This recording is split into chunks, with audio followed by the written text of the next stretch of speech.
There's only so many ways that you can show your love in a professional setting if you don't want to get an HR involved. One of the main reasons that people end up being like unhappy in their job is when they feel unappreciated, underappreciated, or don't feel like they're being appreciated at all. It's also not that like you can't just do like one big appreciation thing. It's basically positive reinforcement across all of your clients and candidates. The things that stand out as positive, call them out, because if people don't get actively appreciated for them, you're not incentivizing them to keep doing this. Initiating becoming a hiring machine sequence in 3, 2, 1.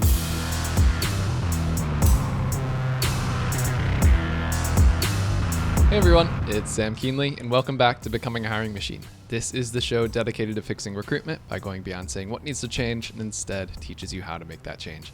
Today, we've got a great Tactical Tuesday episode ahead of us, but before we get into that, I want to tell you a little bit about the show. Essentially, we have shows within the show here. Some days we have interviews with industry thought leaders and others who are shaking up the space, while other days we cover things like trending topics. Stop by every Tuesday like today for a Tactical Tuesday episode where we go deep on how to do something that's going to help you drive better results in your day-to-day. And occasionally you get a mic drop episode from Matt where he shares something that he's been thinking about within the recruitment space and wants you to know. And as a reminder, make sure that you subscribe for more if you like what you hear on this show. All right, if you're listening to this episode right around when it was released, Valentine's Day is right around the corner. So in that spirit, today's Tactical Tuesday is going to be all about sharing the love by showing your appreciation. So whether it's to candidates, colleagues, or clients, a little appreciation really goes a long way in today's world, especially with the rise of non-human, cold communication, no matter how you plug it into your ChatGPT or Perplexity model, whatever it is that you use. So here to join us for the conversation is your favorite Tactical Tuesday co-host, Vivien, to get into this one today. Vivien, how are you? Hello. I'm good. How are you doing? Good. I'm feeling appreciative today. How are you feeling? Very grateful today. Yeah, I love it. So, all right, Valentine's Day is right around the corner. And you've been thinking about what would make for a great Tactical Tuesday episode with that in mind. So you landed on appreciation. Tell me about that. So there's only so many ways that you can show your love in a professional setting if you don't want to get an HR involved. And one of the main reasons that people end up being like unhappy in their job is when they feel unappreciated, underappreciated, or don't feel like they're being appreciated at all. And it's also not that like you can't just do like one big appreciation thing that is like a big thing. Like once every year or something like that. Like it has to be like a little thing throughout. Like every once in a while you give a little bit of appreciation just so that you show, hey, I am thinking of you. I do appreciate all of your input. It's because it's kind of like, even in dating, even in relationships, you have to keep it up. You can't just do like one big gesture and call it a day for like the rest of your life. It's something that is like a little bit of like an ongoing thing where you have to show your love and show your appreciation. Now, in a professional setting, you're very limited in how you can do that. But one way that you can definitely do that is to express your appreciation for somebody. And there's a little formula that I have that people can use. Well, that sounds like it's right up our alley for a Tactical Tuesday. Quick formula, show appreciation, make everyone happy. You've got my curiosity. And it's as simple as not just saying like, thank you, but also what impact did it have? What difference did it make? What value did it add? Just something that is a little bit more personal, that gives it a little bit more meaning, and that you really have thought about this through. Because you can just say like, oh, thanks for having me today. It's like, okay, does that really feel like appreciative? Mm-hmm. Not that much, that's a very standard one.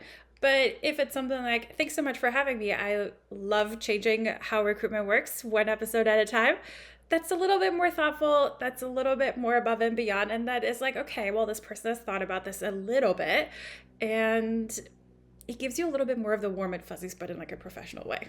Mm-hmm. Yeah, because it's like we know stock answers. How are you? Good. How are you? It's like, well, are you really good? You may or may not. I don't know. It's like, thanks for having me. Well, I'm pissed that you're having me. Like, you're not going to say that either, right? So, yeah, just going that little bit beyond it. Like, yeah, like you said, it's not a heavy one by any means, but it does like, oh, they're thinking about this.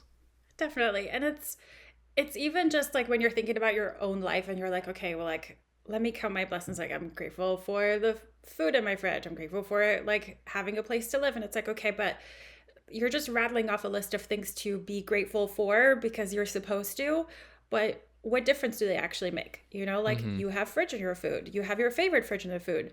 For example, I absolutely love kiwis. Was I always able to afford kiwis? No. Is it a miracle that I'm able to get kiwis because somebody grows them in a warm tropical climate and there's like a whole supply chain that delivers it right to the grocery store down the road and I can actually get it? That's really cool. I really appreciate that. I'm very grateful whenever I get my kiwis. It's little things like that when you like think through them of like, what is the actual impact that they have on you? What is the difference? And it doesn't even need to be like in a work setting. You can think about it in terms of life, your work, the people in your life, but for Valentine's Day in a professional and very appropriate way, this is how you can express your appreciation. And that's kind of the formula. Okay. So let's do this. As well, we listed at the beginning, we said candidates, clients, colleagues. Let's start with candidates. Like how can you show your appreciation to them? Anytime that they make some kind of difference that like improves it. So I remember whenever I got into really technical roles where I really didn't understand what was going on, especially if it's like a formulation chemist, I barely passed chemistry. Let's be real here. So when I was on a screening call and a formulation chemist that I spoke to did a really good job explaining something in a way where it made sense to me and I had a deeper and better understanding of the role itself, I was able to then express that. I was like, you know what? This was actually really helpful. I learned something really new about this, and that. Thank you so much for explaining that. It can also be, you know what? I really appreciated the time that you took to tell me about yourself. Now it's going to be really easy for me to actually like pitch you to the hiring manager really well and make a case for you. Like I'm rooting for you. Thanks so much for like helping me help you, you know? And generally just meaning it. You can also do it after like they accept an offer, and that can be as simple as, I know recruiting is really daunting. I know that like changing jobs is really like scary, which is totally fine. But thanks so much for trusting me throughout this process and sharing all of your questions and sharing all of your fears that you had along the way and trusting me that I was going to guide you and I was going to get you across the finish line. Simple things like that. Mm-hmm. Okay, so let's do the flip side because I think this is one that's so easy to stand out as a recruiter when you do work with like clients or hiring managers. So what are a couple things that you can do there that, while small, these are the little gestures that next time they have a role, they're coming back to you instead of just opening it up to any possible recruiter? Oh, 1000%. One, especially like once the hire has been successful, you can be like, you know what? Thank you so much for partnering with me on this, sharing all of the feedback that you had, especially how fast you were. That made such a big difference. And even the candidates said they appreciated how quickly they got feedback passed on to them. You can just even do that. And even after interviews, after submitting candidates, you can just express how grateful you are for how quickly they're moving with you, how they're so open and honest about what is going on, and not just hiding that maybe there is a potential hiring freeze and they're like ghosting you and things like that. Like they're being very open and saying, you know what? Right now, there's a lot of change going on. I don't know if I can really focus on this right now. That's okay. But then you can tell the candidates, and the candidates then appreciate that openness as well. And so just expressing all of that, that's going to make a big difference. So that can even be, I'm so grateful that you're like so hands-on in this hiring process. I'm grateful that you have blocked off this time for all of the interviews because that has made scheduling so much quicker. It's a much greater candidate experience. And obviously, you're making your hires much faster. Little things like that, like everything that it's basically positive reinforcement across all of your clients and candidates. The things that stand out as positive, call them out, because if people don't get actively appreciated for them, you're not incentivizing them to keep doing this. And the more that you do it, you're doing positive reinforcement. And granted, sometimes it's just a one-time thing that you're experiencing with somebody, like you're just meeting with a candidate once and then maybe it doesn't work out and things like that. But ultimately, one day that candidate might be a hiring manager that is actually in need of a recruiter. You're going to be the first one to stand out. Yes, and that's such a good one. How you call that, like positive reinforcement specifically, it's almost become a norm in the business world where it's like, if you do your job, that's the expectation. You get neutral reinforcement. You don't get good job. You don't get bad job. You just like, they did their job. Yeah. But if you don't do a good job, you get negative reinforcement. So there really is this gap in just like, yeah, your annual review, like, Vivien, you've done such a good job. We're so grateful for you. Here's a 1% raise for all your hard work this year. It's like, that's not positive reinforcement either. So I like how you mix this in.